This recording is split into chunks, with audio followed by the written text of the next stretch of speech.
Bonjour et bienvenue. S'il s'agit de votre premier contact avec une gestion commerciale informatisée, cette démonstration est faite pour vous. Nous allons vous montrer comment utiliser rapidement et sans effort la gestion commerciale JB Manager version classique. Lorsque vous entrez dans JB Manager, la première page qui vous est présentée est l'accueil, que l'on peut considérer comme un tableau de bord très détaillé. Vous avez à disposition des blocs d'informations qui vous renseignent sur tous les leviers utilisés dans votre entreprise. Nous recommandons de considérer en priorité 3 de ces leviers. En premier lieu, nous vous communiquons une information sur le chiffre d'affaires hors taxe du mois en cours de l'exercice. La deuxième information concerne la trésorerie de l'entreprise, à savoir le nombre de factures émises depuis le début de l'exercice, suivi du nombre de factures impayées, en retard, à voir et à compte émis. Et surtout, en dessous, vous trouverez la somme qui reste due de la part de vos clients, exprimée en TTC.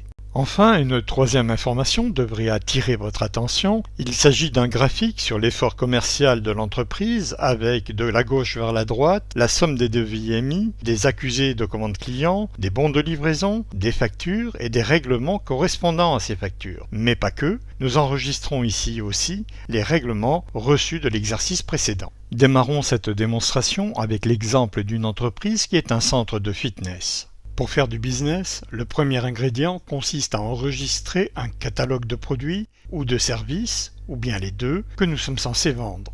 Pour cela, rendons-nous dans l'onglet Produits et services. L'onglet Catalogue et tarifs va nous permettre de créer notre première fiche produit. Pour cela, je vais cliquer sur le bouton Nouveau. Voici donc la fiche de création d'un nouveau produit ou d'un service. Je vais commencer par donner une référence à ce produit que je vais appeler Crème 01. Il s'agit d'une crème revigorante. Vous pouvez saisir une description plus longue si vous le souhaitez.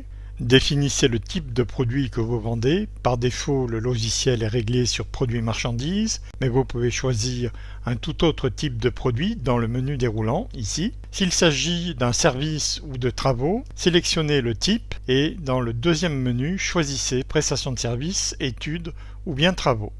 Pour vendre un produit, vous devez déterminer un prix. Ce prix peut être indifféremment exprimé en hors taxe ou alors en TTC.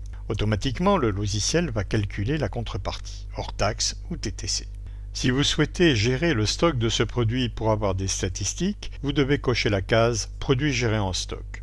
À ce stade, les informations entrées dans la fiche produit sont suffisantes pour travailler. Bien entendu, vous pouvez revenir à tout moment sur cette fiche produit pour compléter des informations. Comme par exemple, entrer une catégorie de produits, cosmétiques, et éventuellement une marque, et pourquoi pas une image d'un produit que vous pouvez sélectionner sur votre ordinateur. Nous démarrons notre activité avec un stock existant pour ce produit. Nous devons donc renseigner la quantité disponible.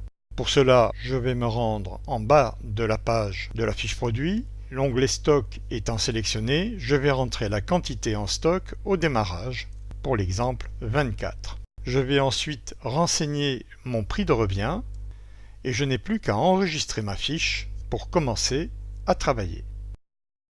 Entrons maintenant directement dans le vif du sujet, c'est-à-dire établissons un devis pour un client, ce qui nous amène directement au masque de saisie d'un devis. On adresse un devis à un client ou à un futur client. Or, jusqu'à présent, nous n'avons entré aucun contact dans notre base de données JB Manager. Mais cela n'a pas d'importance, car nous pouvons créer un contact à la volée en cliquant sur le bouton Nouveau. Sélectionnez la catégorie de clients ou de futurs clients à qui vous avez affaire. S'agit-il d'une société ou d'un particulier ? Disons particulier, saisissez les noms, prénoms, adresse mail, adresse postale et confirmez. Le nom et l'adresse du client entrent automatiquement dans les champs prévus à cet effet. La date du devis est la date à laquelle vous avez établi ce devis, c'est-à-dire la date du jour, mais vous pouvez en changer très simplement. La validité d'un devis est par défaut établie à 30 jours date de devis, mais vous pouvez la modifier. Un document émanant de votre client comme une demande de prix peut être scanné et joint à ce devis. Enfin, plaçons sur ce devis le produit à vendre. En l'occurrence, celui que nous avions saisi ensemble, à savoir la crème revigorante. Je saisis les 3 premières lettres du mot crème, Ce produit existe dans le catalogue, il est trouvé, et il nous est présenté avec des informations telles que la désignation, la référence, le stock disponible et le prix catalogue de ce produit. La ligne est validée et enregistrée lorsque l'on clique sur la disquette bleue. Remarquez que nous faisons apparaître pour l'utilisateur la marge bénéficiaire qu'il dégage sur ce devis. Bien entendu, cette information n'est pas imprimable. Je peux modifier la ligne saisie en cliquant sur l'icône du crayon qui se trouve ici et changer par exemple la quantité et éventuellement placer une remise commerciale pour ce client. Je réenregistre la ligne. Il me reste à placer un délai de livraison, un moyen de paiement et des conditions de règlement. Une fois ceci terminé, n'oubliez surtout pas d'enregistrer votre devis. À partir de là, pour que le client ait ce devis en main, afin qu'il puisse prendre la bonne décision, vous pouvez l'envoyer par email en sélectionnant l'email de votre client, adresser une copie à une tierce personne, vous adressez une copie à vous-même, vous pouvez compléter le message pour ce client, puis envoyer. Un autre moyen pour remettre ce devis à votre client consiste à imprimer le document. Un clic sur le bouton imprimer va générer un PDF que vous pourrez ensuite imprimer. Voici ce document. Lorsque vous recevez la commande de votre client, vous pouvez transformer ce devis en commande client, la commande client en bon de livraison, le bon de livraison en facture provisoire, puis in fine, vous confirmerez la facture finale. Pour fermer la boucle, il vous reste simplement à enregistrer les données du règlement de votre client. La date, le montant, le moyen de paiement, l'échéance, la référence du paiement et la confirmation de ce montant. Ce qui nous conduit automatiquement au relevé du client où nous pouvons consulter l'historique des transactions. Nous disposons d'informations précieuses sur la manière dont ce client nous paye et en particulier l'historique des règlements, avec notamment l'encours terme, le solde débiteur, le chiffre d'affaires total depuis le début de l'exercice et surtout le délai moyen de règlement avec lequel ce client nous paye.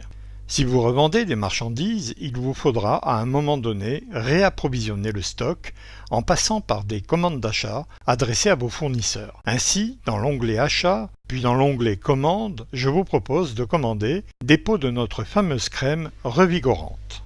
Un clic sur le bouton Nouveau va générer un masque de saisie pour adresser une commande à un de nos fournisseurs. Or, nous n'avons rentré aucun fournisseur dans cette base de données, mais cela n'a pas d'importance car nous pouvons en créer un à la volée en cliquant sur le bouton Nouveau. Remplissez les informations relatives à votre fournisseur, puis lorsque vous avez terminé, validez. Instantanément, ces informations entrent dans les champs prévus à cet effet. Complétez les informations par la date. Généralement, c'est la date de l'établissement de la commande. Vous pouvez mettre également une référence particulière et surtout, vous devez entrer le produit que vous voulez commander. S'agissant de la crème revigorante, je vais la sélectionner. Nous avons une information sur le stock actuel, mais aucune information quant au prix d'achat, ce qui est normal vu que nous n'en avons jamais commandé. Nous allons donc insérer ce prix manuellement. Dès lors où vous en avez terminé avec les lignes de commande, placez le délai de livraison, le moyen de paiement et les conditions de règlement, puis enregistrez votre document. Pour adresser ce document à votre fournisseur, vous avez deux moyens, soit l'imprimer au format PDF, soit l'envoyer directement par email, comme nous l'avions fait avec les devis. Le jour venu, la marchandise arrive, vous ouvrez votre bon de commande et vous réceptionnez cette marchandise. Pour cela, cliquez sur le bouton et mettre un bon de réception. Vérifiez que la totalité de ce que vous avez commandé vous a été livré, sinon modifiez la quantité, validez. Le bon de réception est confirmé. Nous constatons qu'il y a un stock de 120 pièces. Le fournisseur est entré d'une façon automatique ainsi que le dernier prix d'achat pour ce produit. Ensuite, en invoquant l'onglet Mouvement, nous avons accès à l'historique complet des entrées et des sorties pour ce produit, ce qui confirme, en regardant le tableau, la justesse du stock actuel.